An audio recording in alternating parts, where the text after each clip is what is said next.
everybody, to episode 89 of the Can Mannings Kill a Jedi podcast. I'm your co-host, Darth Celine. And I'm your main host, the Artificial Dragon, and welcome to, as my co-host said, the 89th...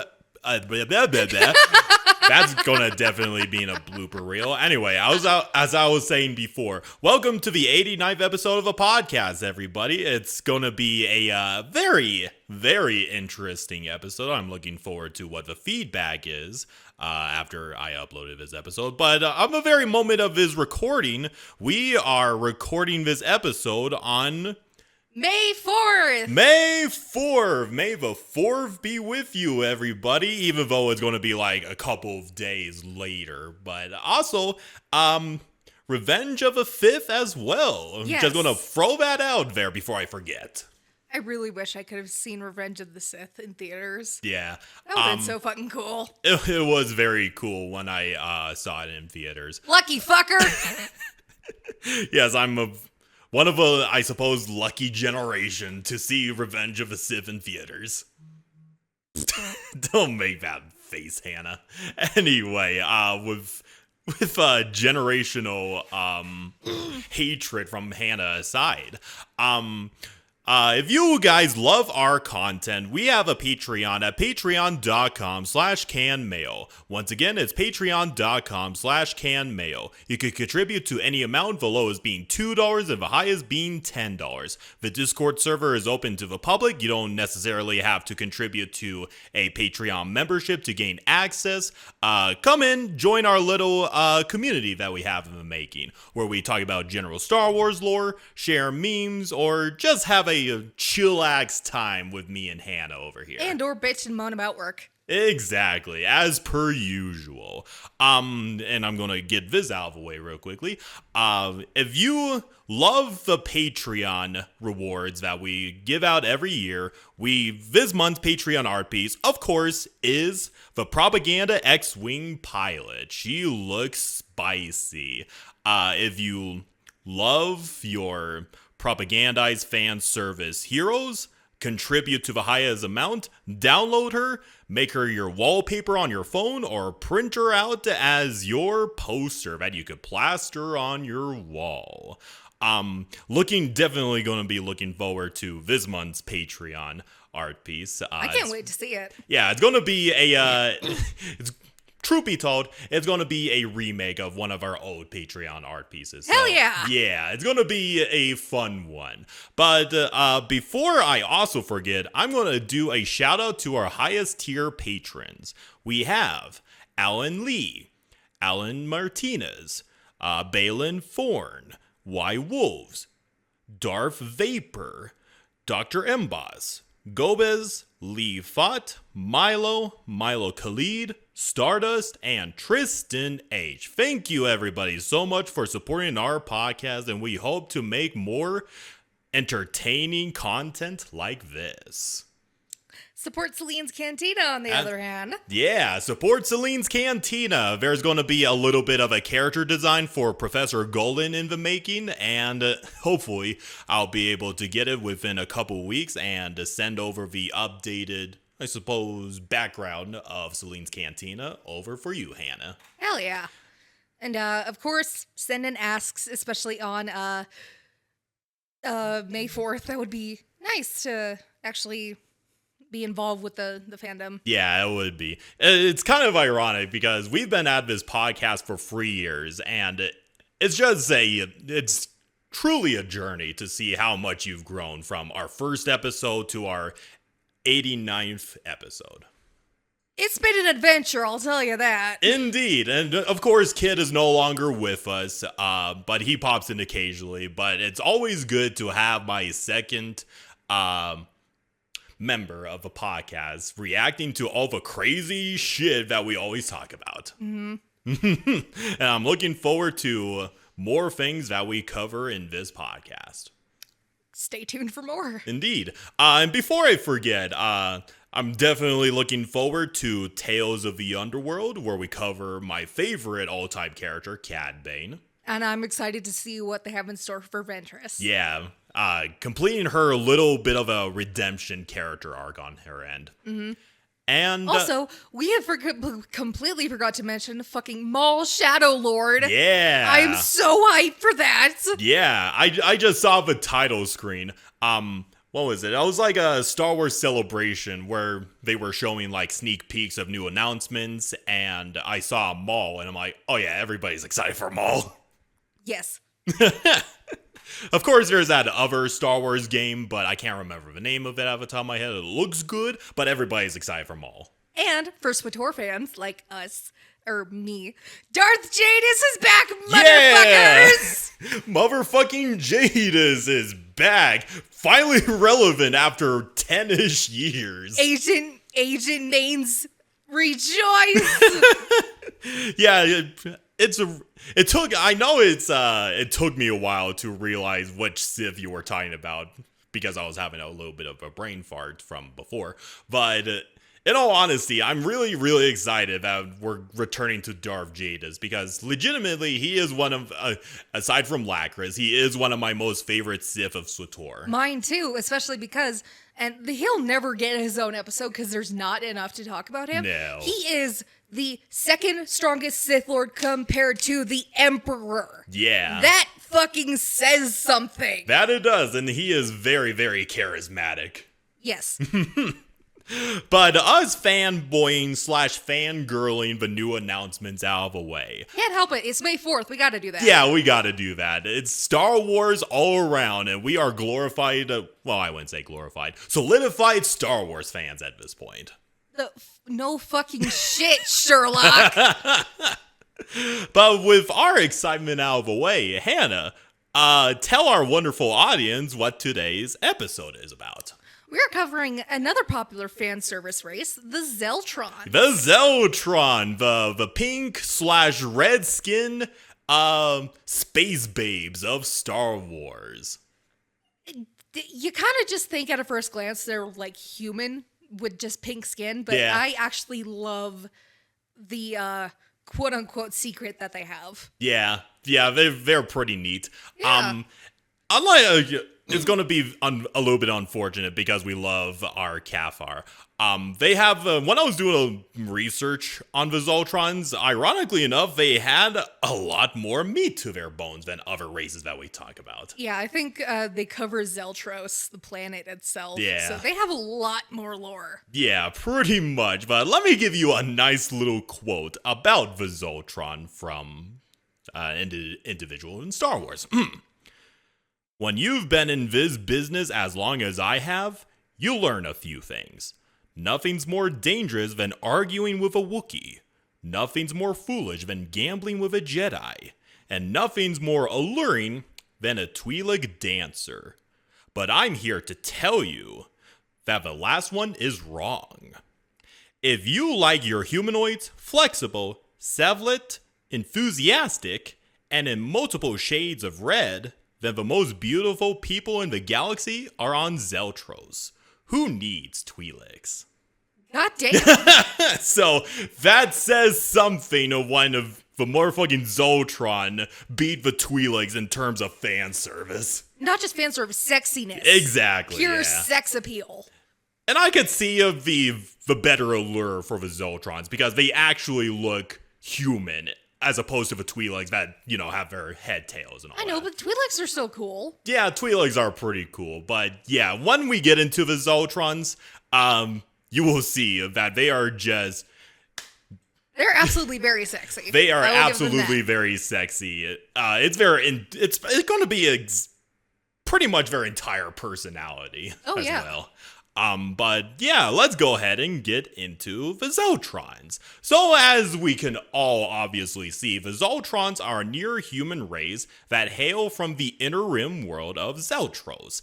It's basically a temperate world with a variety of environments such as forests, lakes, oceans, rivers, and urban settlements. Every single depiction I've ever seen of Zeltros in like comics and all that, it's The closest comparison that I could think of at the top of my head is like Hawaii. It's described as a resort world. That's cool. Yeah. And it's also a getaway destination. Yeah, pretty much. The highest elites want to go to Zeltros because not only is it a resort, it's always a paradise and party world. Yeah, it is a party world. The party never stops. Yeah, never stops. I think that's fucking awesome. I would say it's on 24/7, but Zeltros has a day and night cycle of 25 hours, so a little bit more of an Earth over here. It is orbited, of course, by 2 moons, and uniquely enough, aside from it being a luxury world, Zeltros is ruled over by an elective monarchy, so pretty much similar to Naboo in that regard. Yeah. Let me see. And of course, it is a popular vacation destination for a lot of sentient beings of the galaxy. However, those who come to the world are often taken aback by the celebratory atmosphere and, of course, the powerful pheromones produced by the native Zeltron, making it very difficult for them to want to leave Zeltros. Yeah. That's what their quote unquote secret, I said. Yeah. They produce natural pheromones. Yeah.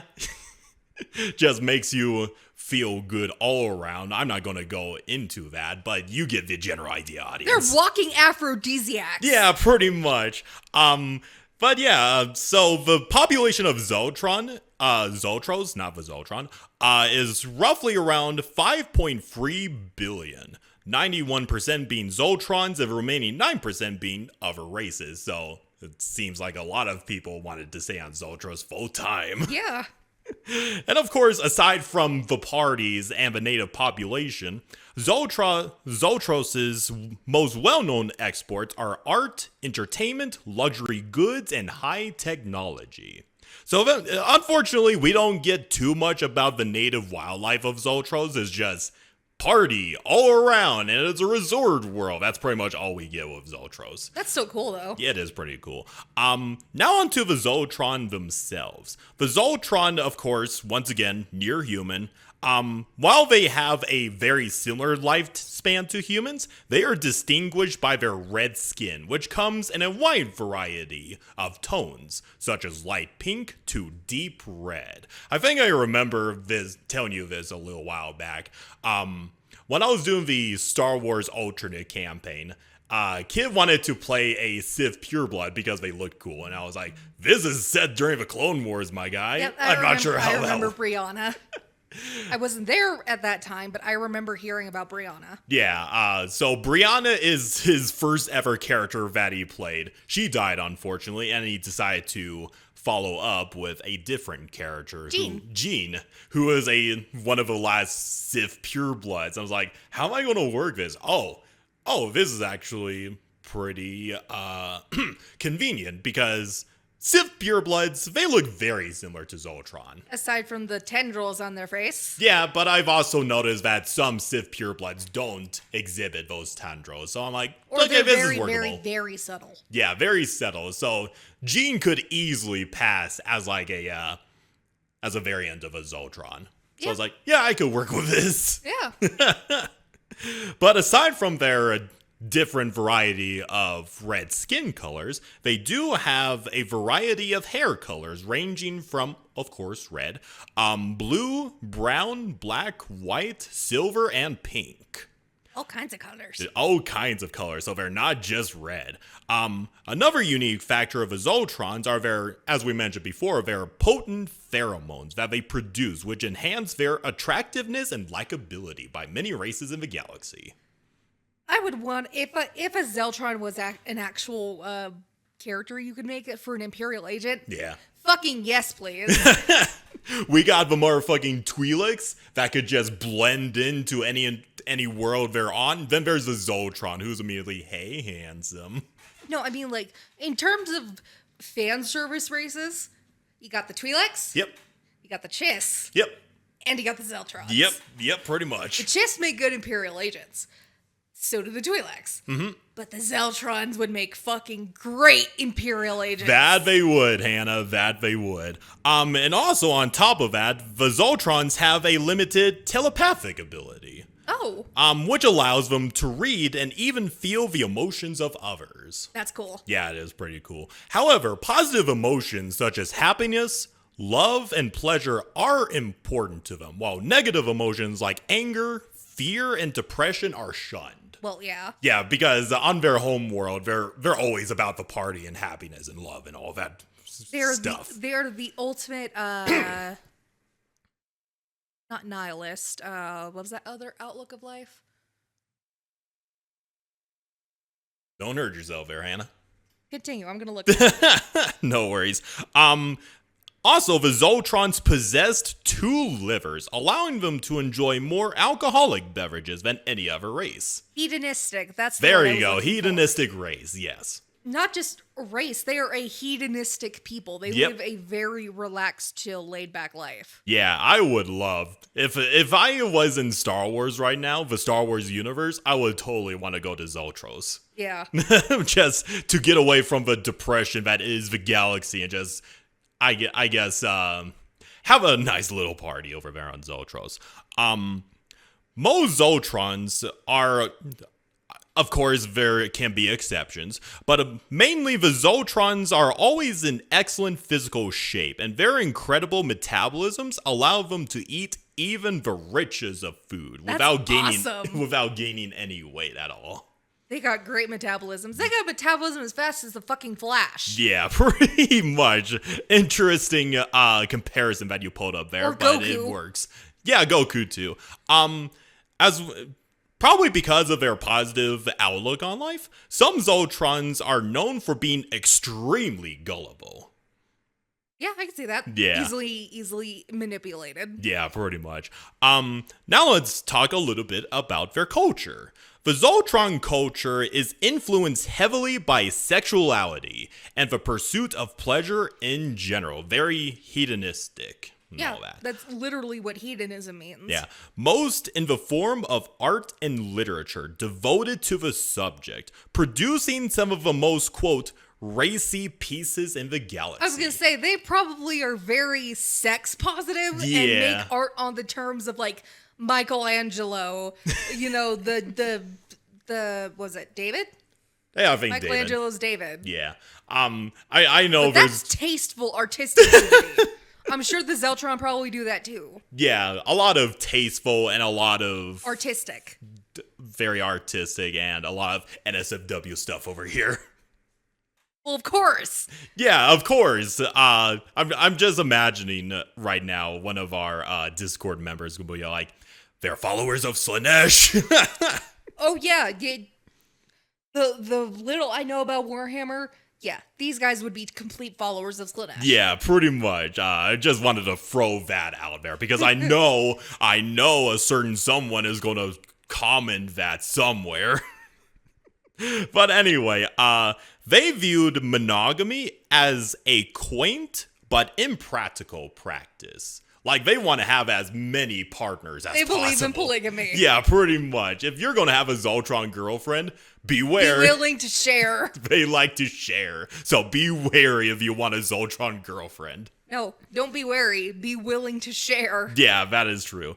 Zeltron are also known to dress in wildly colorful or revealing attire. No shit. Yeah, like I said, them being a fan service race is their entire personality. No, just to summarize, instead of fan service, like you say, Uh-huh. this is the sex appeal race. Yeah, the sex appeal race, pretty much. Like, I'm pretty sure there's going to be a bunch of Zeltrons that you see in, like, comics and stuff that wear, like, wildly designed bikinis or nearly skin-tight clothing, that sort of thing. Your typical femme fatale sort of thing. Or femboys. Femboys, too. Yeah, that is very true. You know, Wait until we get to Leia's boy band.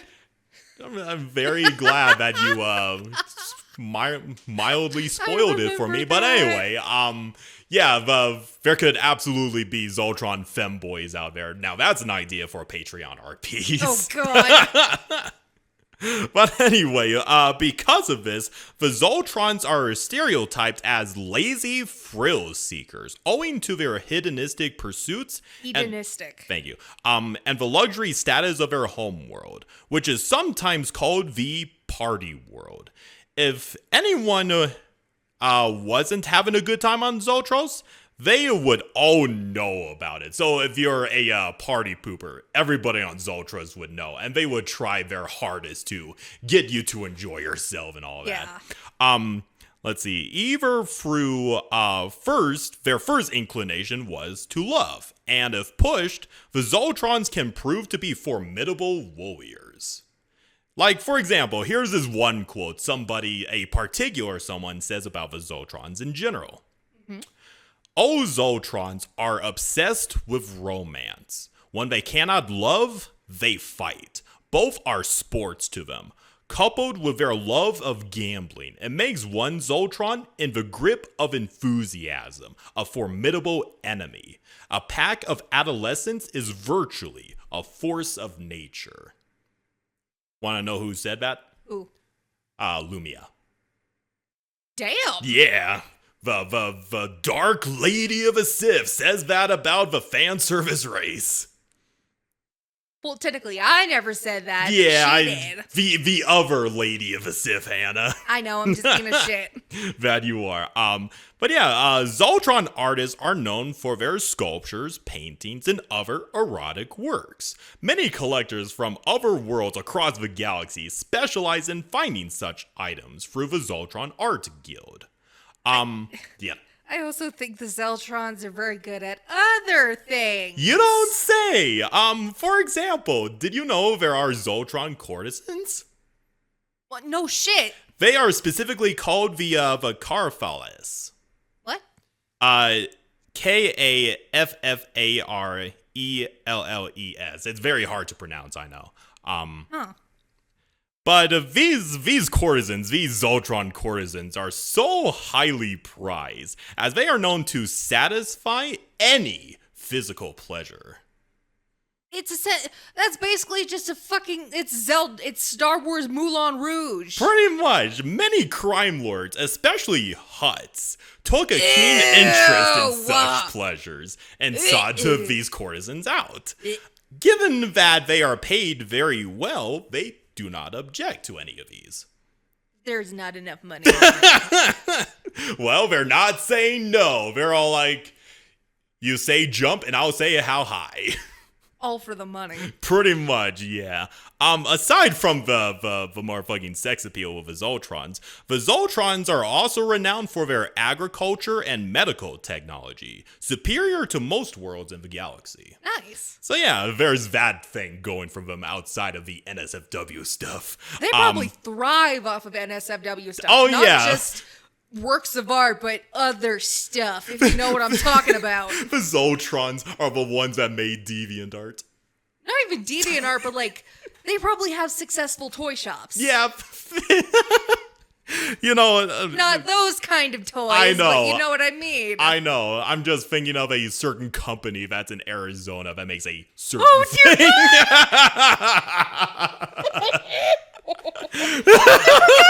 Beast here. Oh no. If anybody Googles that, we're not liable for scarring you for life. Disclaimer. Anyway, off of that tangent, okay.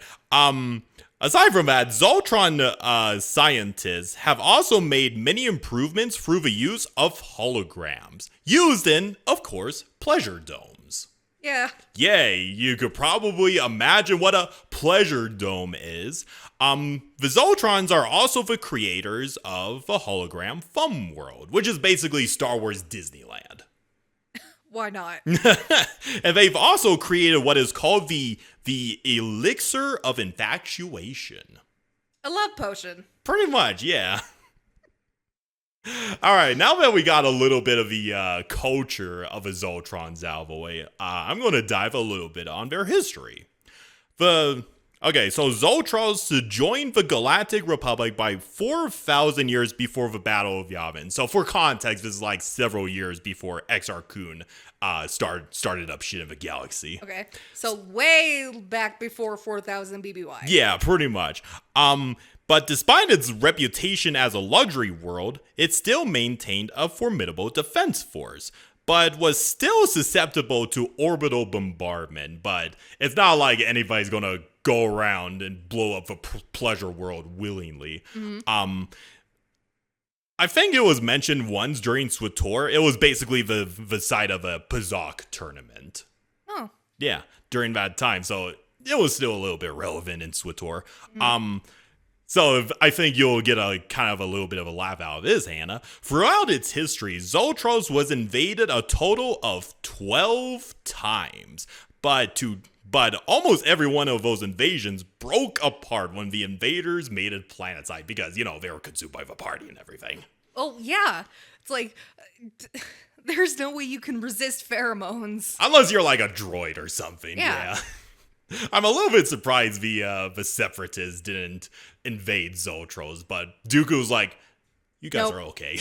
You guys are okay. He's not touching that shit with a 10-foot pole. Yeah, very true. But uniquely enough, there is more recent invasions that were kind of unique and sporadic. 4 years after the Battle of Yavin. So this is like after the Battle of Endor sort of thing. Okay. Just to give you a little bit of context in case you're wondering why all the weirdness, this takes place during the old Star Wars Marvel comics back in 1977. Yep, I remember that because the fucking, what was those weird ass gods who killed the stormtroopers and Leia. I wish I could remember the name of those gods at the top of my head, but I know exactly who you're talking about. So there were like 3 separate invasions that happened. First, the Zeltrons were invaded by this insectoid race named the Huromai. They're very weird looking. I don't know how to describe them. They're like a grasshopper French. I don't know. The fuck? Look. They look like... No, that looks like a fucking Che Guevara beret. Yeah, pretty much. Like these insects. It looks like a fucking Cuban revolutionary. Yeah, the revolution. These motherfuckers decided to invade Zeltron, and they succeeded in taking over a large kitchen in the royal palace. And the Zeltrons were like, whatever. And then not too long after, they were invaded again by this other race, an emotionless race called the Nagi. Let me send you a picture of them as well. These guys are the very definition of emo.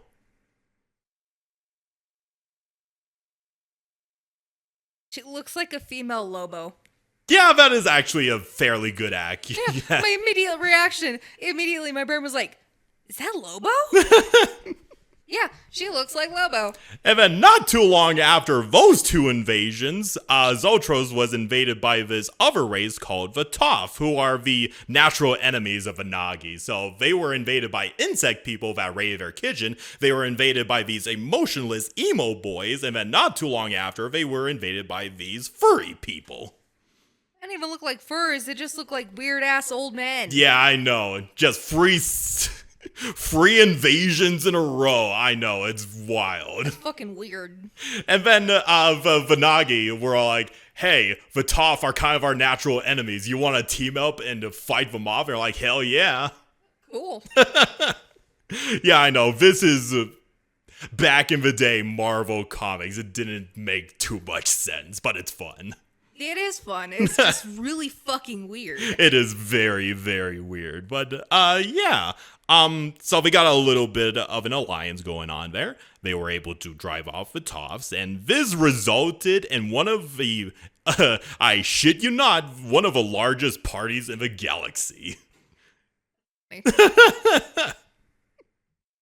And then during that entire affair, Zeltron became a member of the Alliance of Free Planets, which is the transitional government from the Rebel Alliance to the New Republic. Yeah. And then Zeltros became a stronghold for the New Republic during the Thrawn campaign. Yep. Kind of mentioned there a little bit. And then, unfortunately, Zeltros was attacked by the Yuzheng Vong during the war. Of course. What the fuck didn't the Yuzheng touch? However, despite being invaded by the extragalactic invaders that are the Yuzheng Vong, they were relatively okay and still maintained the title of the luxury world that it is known as. That's surprising. Yeah. So apparently they were able to fight off the Yuzheng Vong with their powerful pheromones. Who fuck knows? Let me guess, it was never explained. No. And then it got decanonized. So that's pretty much all we have on the Zeltron. History, culture, and whatever you have. Let's talk the most interesting part of each race, the characters. I actually don't know any Zeltron characters. Well, I'm going to introduce you to a couple of interesting ones. The first one will be the very first name, Zeltron, who is a lovely lady by the name of Donnie. Holy Marvel art style. You know that Queen No Cry meme that's been going around? That last picture. Yeah. So the last Queen No picture, Cry. the last picture is the canon version of Donnie. Okay.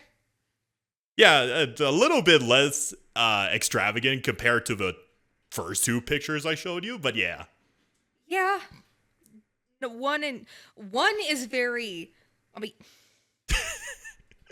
just looking at they probably had to censor it, or Marvel just didn't put into boob cleavage. But there should be cleavage there. I know many people in the comments are going to be all like, "I wish I was that Stormtrooper helmet." No, I'm looking at the first one.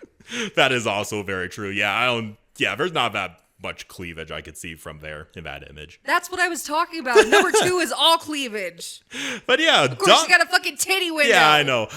So yeah, Donnie, she's pretty much the introduction to the Zeltron light race, like you have with Shock T and the Togruta, Bib Fortuna and the Twi'leks. Yes, blah, blah. I get it. But Donnie, she is basically a adventurer and master thief. She was a member of this criminal gang that had numerous run-ins with the heroes in the Marvel comics back in 1977. That's how That's old fucking she is. old. It is very old. But yeah, she was basically a reoccurring antagonist and eventually became an ally of the heroes. Fun fact, she gained an infatuation with Luke Skywalker, and she is indeed a redhead. Of course, because who the fuck didn't fall in love with Luke? But yeah, like Donnie, she's kind of an interesting character. Like she was basically a master thief. She was good at lock picking and all that. She planned a lot of heists throughout the galaxy. She's a D&D rogue. Pretty much. Like she has accumulated such a reputation that 6 star systems. She has a death sentence in 6 star systems. There you go. Yeah, there we go. Stumbled across my words there, but anyway. But yeah, she basically joined the New Republic after the Battle of Endor, and yeah, she's a pretty interesting character. A little bit more than a femme fatale, and I think she's quite interesting. Yeah. And then the next one I think you might like. I'll let you think about it. The next one is a Zeltron bounty hunter by the name of Viana DePau.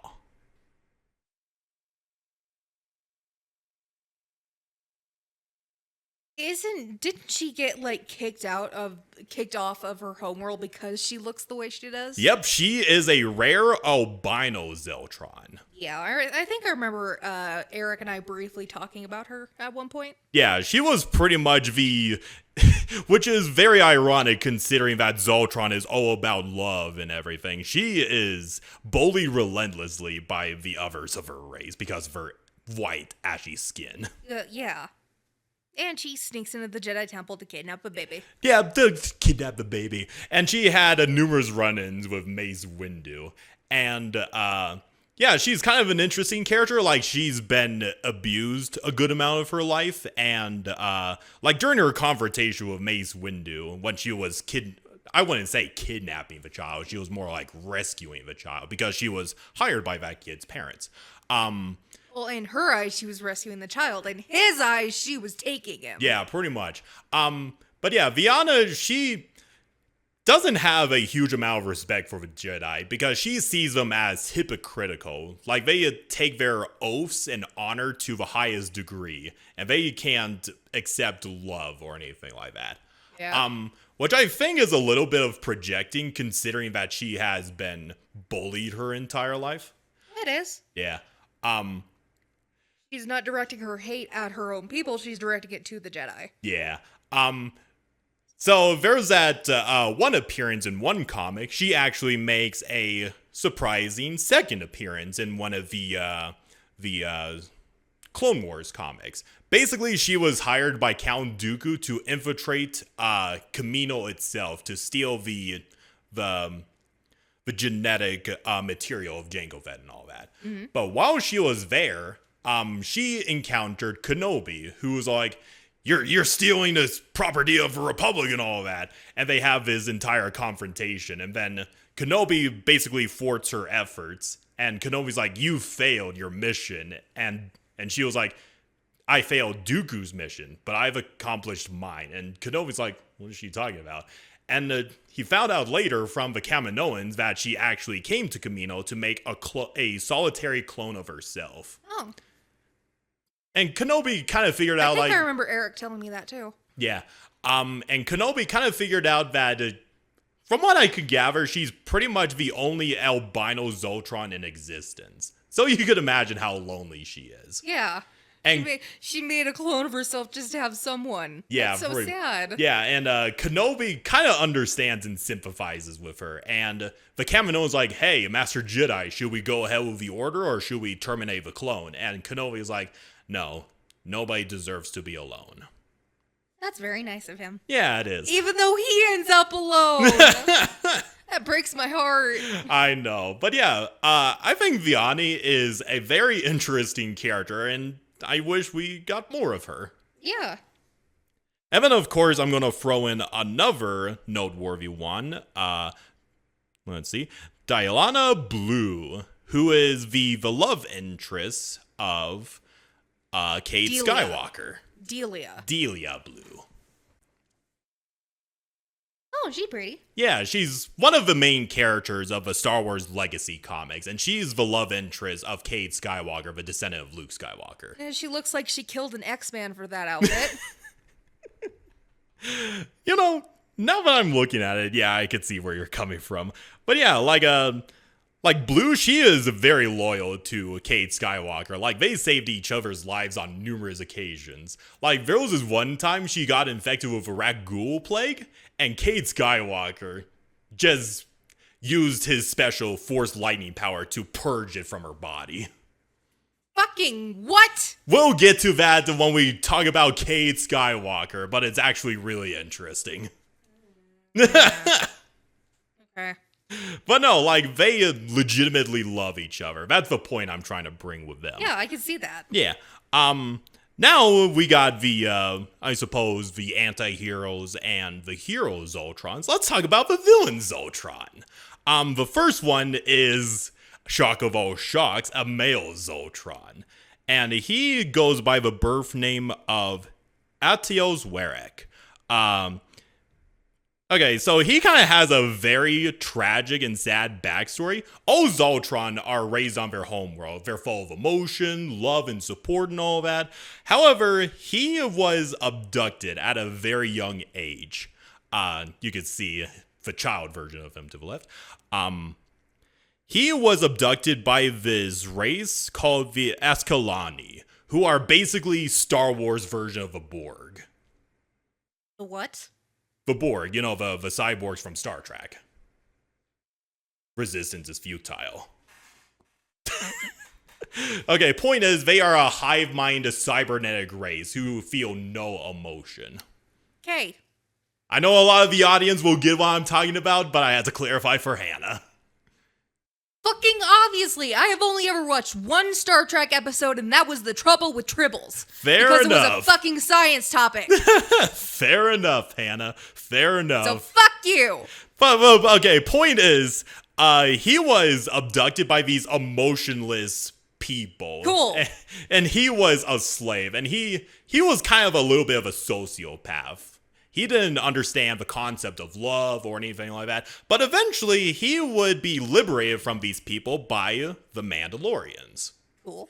And he became one of them, and he was very grateful to the Mandalorians. But then one day, he witnessed the duel between Mandalore the Indomitable and Eula Caldroma. And Eula Caldroma beat the Indomitable, and this caused a huge obsession with the young Zeltron. He's like, how do I wield this power that these space wizards have? Blah, blah, blah. He's not even force sensitive. Well, he doesn't know that he's force sensitive. Oh. But long story short, he gains this obsession, and he wants to make a future generation of force sensitive Mandalorians, basically.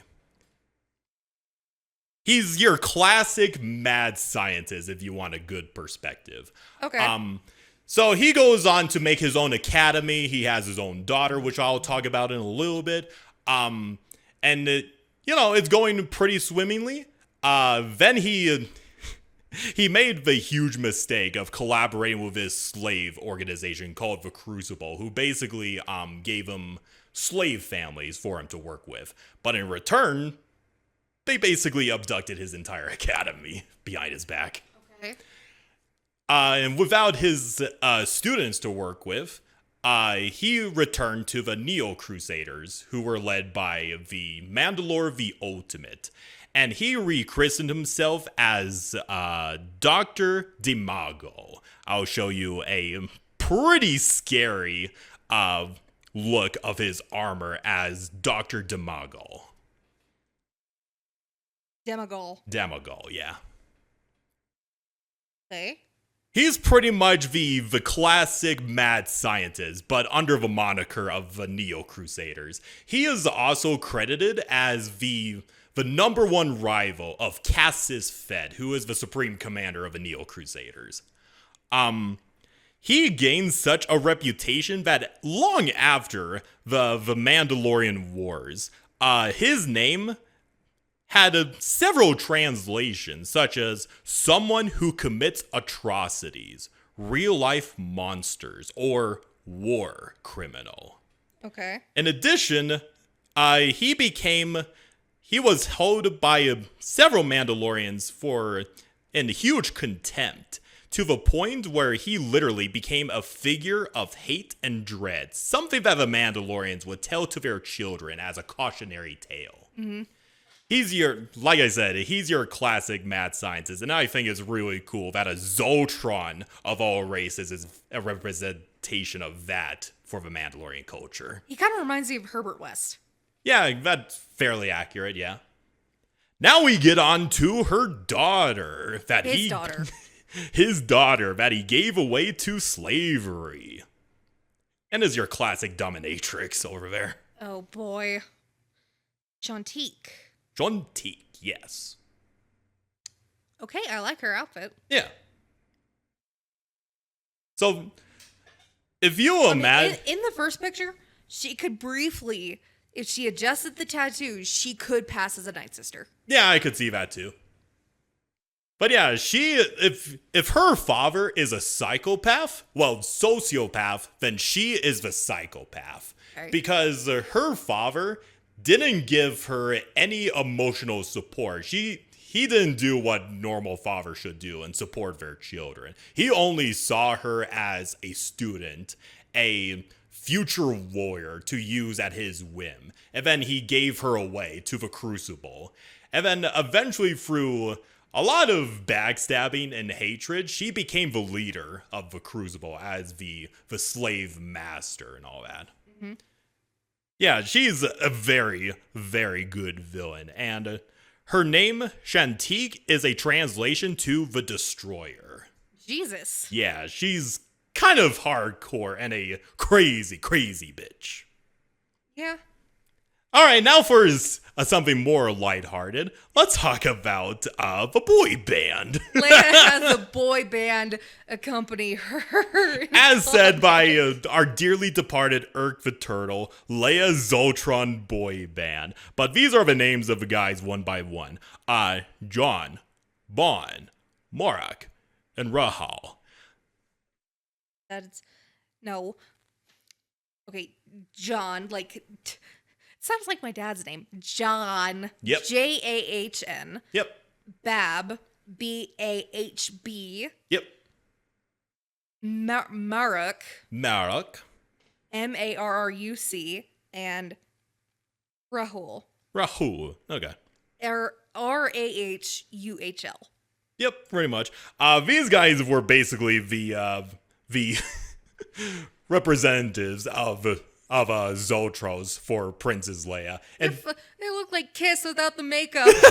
pretty much. And like initially, Princess Leia was not down for the Zoltrons, but You can tell by the look on her face. my dress. No, I mean this one. I know. Go to the other panel, you'll see what I mean. Yes. They ruined her dress. She's like, my dress. Ugh. Yeah, these guys are kind of funny. And at one point, they mistook Han Solo for Lando Calrissian. That's funny. It is very funny. But apparently, they are very competent fighters, so they did a lot of good. They make up for their dumb decisions. Pretty much, yeah. And that's pretty much all the significant Zeltron characters. Cool. We got a couple of goody two-shoes, really evil people, and the wild cards. Yeah. Leia's boys are definitely the wild cards. That they are. But yeah, that is, actually, before I get into that, any thoughts, Hannah?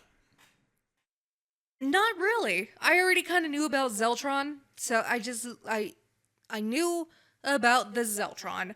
I just found out a little more than I already knew. Yeah. So, yeah. Yeah, they are still the embodiment of the